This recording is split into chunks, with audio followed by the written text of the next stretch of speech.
But Yeah. I just feel like, this book that you've created, and it's your first book, and I think it's beautiful. And congratulations, by the way, on this Thank you book. so much. Um, I think to me, it's a good place to dip your toes, before your next vision, because I hear the things between the lines that you're saying, and you've got much bigger things that you're trying to do on the horizon, Yeah. right? Because you Yeah. have this art space, you have an art creative space that is not consumer based. Yeah. It's not even maker based. It's like a whole nother thing. And I get what you're saying in the beginning, where you're like, how do I explain this to people? Yeah.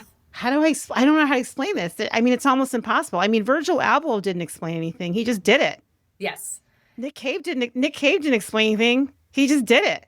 Yes. And that's where too, like making art, when you realize like, well, if I knew how to explain it, I wouldn't need to make the art. Like I'm trying Yeah. like Who why would do have I need to thought? explain it? Who would have Like thought look at that? it. Like you tell me, and and that really is, like and I think actually the book though now I'm so proud of it because it actually feels like the thing that bridges this gap for me in my like artist self and my creative craft entrepreneur self. I love And it. this book is both. And it does that in a way that it is very much me as an artist writing this book and it's my work and my pieces and my design aesthetic.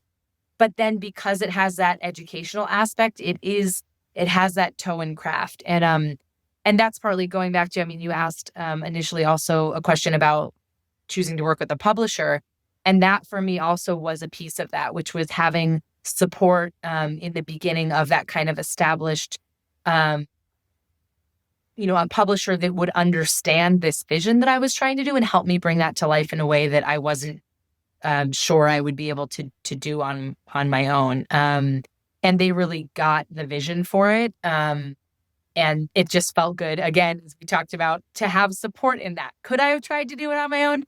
Maybe, but it felt really good to have a team that also believed in that idea and vision. So happy with how it turned out. And I hope that it does, kind of bridge all of that together. I like it. Well, I have some rapid fire questions I want to ask you. Some Oh like gosh. writer around Robin stuff. I know you were not prepared for this at all. But I want to know what kind of 10-day vacation would you like to take next? Vacation anywhere in the world that's not work related, but maybe it is. Maybe you're like, I need to go somewhere and look at that fiber. Well, I am about to go to Madrid in You July. So are. that's on my mind and that's going to be my 10-day vacation. So I've never been to Madrid and I'm really excited. Oh, that's awesome.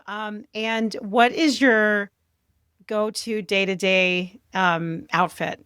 Like when whether you're creating or not, like what are you doing fashion wise?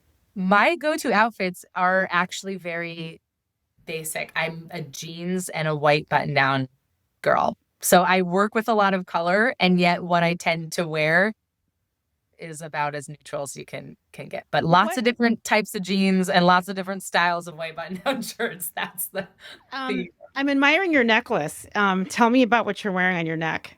This necklace it's actually my birthstone. I'm a Scorpio. I was born in November, Of and so course that's you're a a sun. Scorpio. Yeah. That explains everything. And I rarely I don't wear a lot of jewelry, and I didn't wear necklaces for a really long time, and then I got this on a trip I was in with my mother-in-law and my sister-in-law a few years back, and I've been wearing it every day ever since. I love it. It's so beautiful. So where do you go over and over again for inspiration? What do you do? What do you look at? Do you listen to music? What's happening?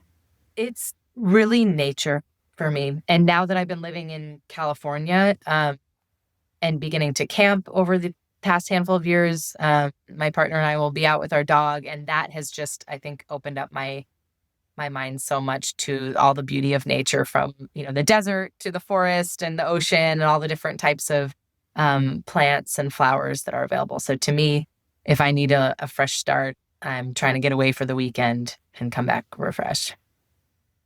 For colors, are you pretty much on the same color palette you've been your entire career, or what's happening with you color wise? So I didn't use almost any color in my work until I came to California. In New York, when I was not punching, but I was working with fabric, I was, black, white, gray, beige, cream, like those were the colors. And then in California, both I think due to, again, the weather and the sun and the colors that existed there. And then just working with yarn and fibers, that's what inspired my love of color. Because when there's all these incredible color palettes to work with from fiber, that itself also then became my inspiration. If you had one celebrity that you could meet, someone that would actually put you in so much awe that you might not be able to speak. I'm not talking about I'm talking about someone that you would stand in front of and be like literally frozen. But you would not stay frozen. I'm just saying somebody that This is a hard, I don't, really. yeah, no, this is the kind of, I think the people that I would say, there's so many different, I think I could think across, musicians, I could think across artists, actors, actresses, but I've never been like, I'm like a fangirl of one person in this way. So that's a really hard one for me. I'm a little put on the spot. I like to ask this question because when you're an entrepreneur and you are in a creative space, sometimes you do find yourself in front of celebrity and you don't want to fumble the bag. You want to be ready. I mean, as Spike Lee just recently said, everything does not have to be a transaction. Everything doesn't have to be monetized. He said something like that. But I do think that, sometimes if I was in front of Rihanna, for example, I mean, I would love to just sort of show up and be in the background and watching her in a photo shoot. Yeah. I just want to be like in the room and I just want to see how it works. Like I want to see that. I want to know, how does this work? Or it might be interesting to say, okay, if you're working, Rihanna, what's it like when you have your baby on your hip as you're working? Like, what's that like? Because I went through that and I'd be curious to know, how does she create? Yeah. And how does she create in an environment of motherhood? Because I told you when we first got on, all three of my boys are in town. Yes. And it's been a while since all three have been in town in a regular season versus holidays, right? Holidays, holidays are holidays. But when they're here in a regular season, I'm like sitting here thinking, how in the world do I have any opportunity to get anything done here? So that's why I was kind of thinking about it. And I do have, oh, go ahead. Oh, no, just saying it's interesting because it's like, I think it's more, I don't really get starstruck in that way with one person, but to your point of, I would just love to be a fly on the wall with anyone who is so high performing. And there are so many people across these categories, as you said, that are just putting out incredible works, and they, I'm sure, have just teams around them too that support them. But to watch that process, and that is something I admire so much, even if I am not, listening to their music all the time or consuming their art all the time. But those are the people like who I just admire, who are doing their things and at such a high level. Yeah, I liked your Rihanna example of just being able to watch that for what she does. Last question. So I'm going to Italy myself in July for work and other things. And you may not have an answer to this because you haven't been there in so long.